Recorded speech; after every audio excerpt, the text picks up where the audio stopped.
Hello, everyone. Welcome to Touchdown on TrueSports. My name is Chantel Alicia, and I'm going to be your host for today's show.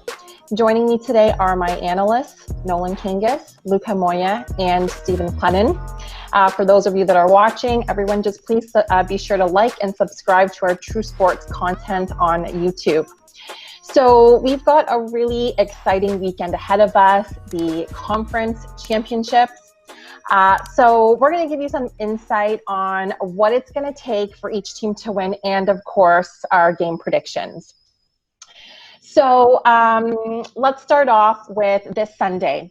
We've got the Tampa Bay Buccaneers versus the Green Bay Packers at 3:05 on Sunday afternoon. So, Luca, what advantages does each team have against each other, and who do you think is going to win the NFC? Okay, guys.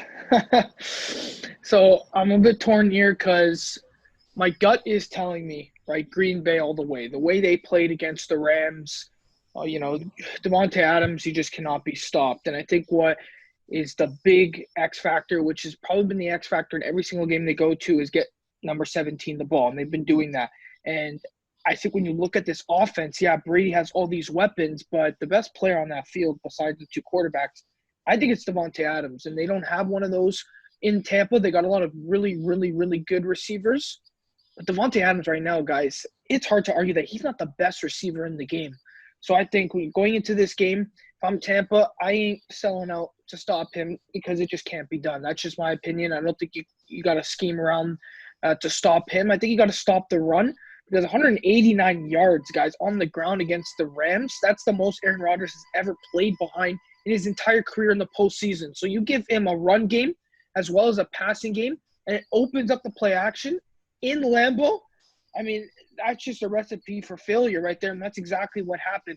I do think the Bucs, though, they have a really good front, and with an Ndamukong Suh playing Barrett, Devin White, he had a fantastic game against the Saints. I like the defense of Tampa better, the way they're playing. The secondary is starting to come along. It's not top tier, but I think it's better than the back end of the Packers, even though they have a stud corner in Jair Alexander. So that's going to be the X factor. It's going to be this offense against the Tampa Bay defense. I'm going to lean with the Bucs just because I like Brady. That's literally the only reason. I just want to see him in another Super Bowl. But my gut is telling me Green Bay because I don't think he's going to be turning over the ball as much as Drew Brees did, and that's a big reason why the Bucs won their game against the Saints.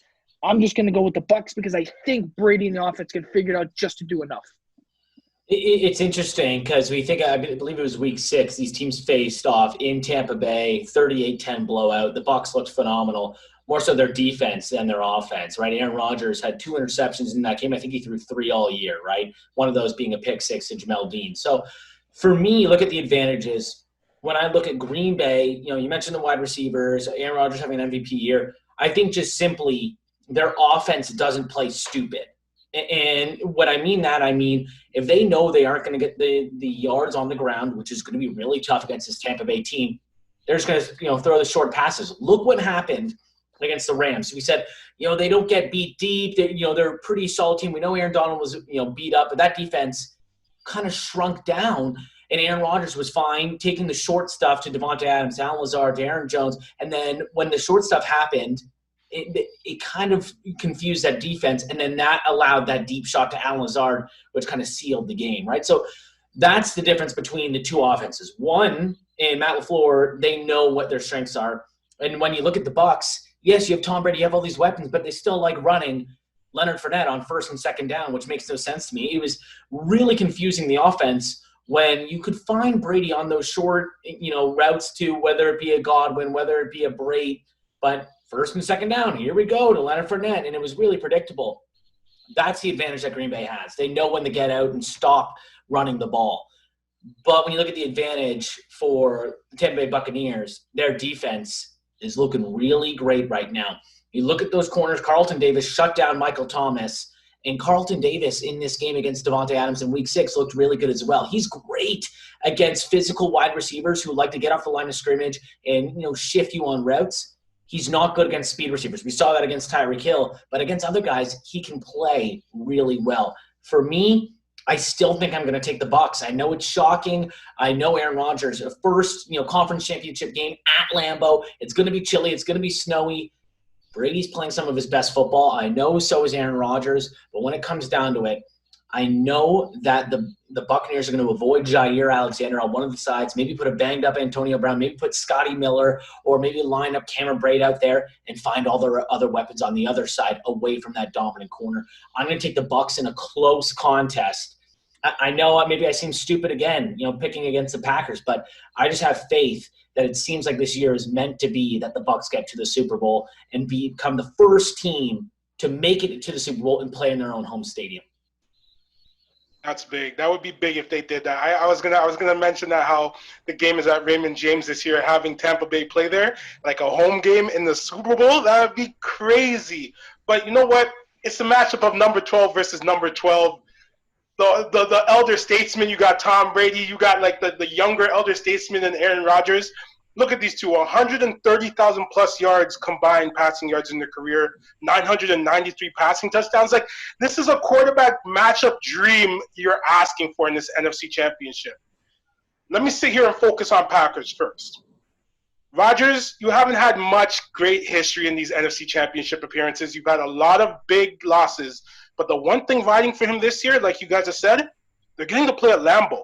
That home field advantage at Lambeau, knowing your surroundings and being able to be there for an NFC Championship game, that just helps your team so much more. It relaxes your guys. I seen a video today of these guys at practice dancing with the Packers and having fun. It didn't even look like these guys were stressing too much, because I think they have a feeling that this game, being as big as it is, just the fact that it's at home and being able to play on your home field relaxes you a lot more, sends you into that game, and you're at ease. It's been 10 years since that last Super Bowl appearance that we've seen Aaron Rodgers in, where he won his only Super Bowl that he has up to date. And that's good. The team obviously has changed a lot, especially on the offensive side. You now have that weapon, Davante. Him and Davante Adams, my Lord. I would love to say Davante Adams would be the X factor, but he's the X factor every time. Him and Aaron Rodgers, that's always an X factor. That doesn't change. What I do think the X factor will be, it's usually the same whenever you're facing a Tom Brady team. Can that pass rush from Green Bay get there? Can Kenny Clark, that big free agent acquisition that you brought in, can Za'Darius Smith break through? Can these guys get maybe 2 to 5 sacks, a bunch of interruptions, a bunch of QB hits, and just confuse Tom Brady back there and make him super uncomfortable? If they do that, that's a super X factor. There's no reason they shouldn't win this game. But here's a couple cases of success that I think that Green Bay really needs to focus on. Controlling that line of scrimmage. I think offensively, the offensive line needs to disrupt the rush that's coming from that Tampa Bay line, and these guys have been playing excellent these last few weeks, and they need to slow down linebackers like Davante David, especially in times where Aaron Rodgers is backed into that pocket and he's not feeling safe. That return to Devin White last week against the New Orleans in that matchup, having him there made a huge difference. So it's really on that offensive line to control that line of scrimmage and make sure that Aaron Rodgers is well protected behind it. On top of that, I need to see ball control. The Green Bay Packers haven't really been the team to turn over the ball that much. Like you said, Aaron Rodgers, I think somewhere between 3 and 5 interceptions, and he's been controlling that ball. Haven't been fumbling too much. Their guys are usually good with their hands, except for MVS, who we know a couple drops here, but I think the focus has been on Allen Lazard now that he's healthier for him to be that next wide receiver. But like I said, ball control. If these guys have very few turnovers and they can move the ball against this top run defense, if Green Bay can run the ball against this top run defense, no problem. And obviously, keys to success, Rodgers to Adams. If these guys keep doing what they're doing and every first down, moving the ball, taking time off the clock, keeping Brady off the field, boom, bomb, success between them keeps it moving. On that Tampa Bay side, they had a great game against them in Week 6. They did a lot of things. I looked at some game film. The crazy thing is, on these plays where they were able to get to Aaron Rodgers, if it was even a second late, most of the time Davante Adams was breaking loose for maybe 5 yards from the coverage that was covering him into an open field. So that's something we're going to have to look towards. Is that line going to be able to get there? Are those linebackers going to be able to get to Aaron Rodgers and stop him from getting those connections to whatever wide receiver he's aiming for? Even a Robert Tonyan. If they can slow that down, then they're looking for good things all over the field. With the X factor for me, it's going to be that Tampa Bay secondary and that pass coverage that we saw against New Orleans. If they can do that same thing, repeat what you did against Drew Brees, which I don't think is going to be the same because Aaron Rodgers isn't working with a noodle arm. But if you can somehow lock down that pass and force Green Bay to have to run more, that's a huge X factor. That Tampa Bay secondary, all those players back there, if these guys step their game up, these guys will win this. Let me look at some keys to success for Tampa Bay. I think time of possession is huge. You want to keep that ball out of Aaron Rodgers' hands and keep that offense off the field as much as you can. So running the ball down with Ronald Jones, like breaking it down, do that. Force the ball your way and keep going. Slow it down. Make sure those guys don't get on the field. Use as much clock as you can. Shutting down the run game on the other side. Aaron Jones, he can be a threat. And it's nice to see him when he's making moves and cutting out there and doing well. But this Tampa Bay defense, you guys are known for stopping the run. Keep doing that this game. Finally, pocket pressure. If these guys can get into the pocket like they did in Week 6 and shut down Aaron Rodgers and make him look like an embarrassment, I think it was, 2 interceptions in that game, and those interceptions were bad, real bad. If they can do that same thing this game, Tampa Bay, it's all there. But realistically, it's going to be a cold game out in Lambeau. I guarantee you guys that. And I know the Packers have been on a tear recently. So I'm going to sit back. I'm going to say they have film from that Week 6 loss. I think they're going to look at it differently, and there's going to be a different result here. I'm taking Green Bay to win 35-27. Okay.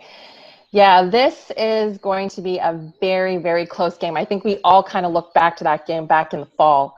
I have a Green Bay fan in my house, so I remember when that Green Bay loss happened. And, yeah, it wasn't a good day in this house. But I think the Tampa Bay defense, guys, is going to come out really, really, really, really hard. And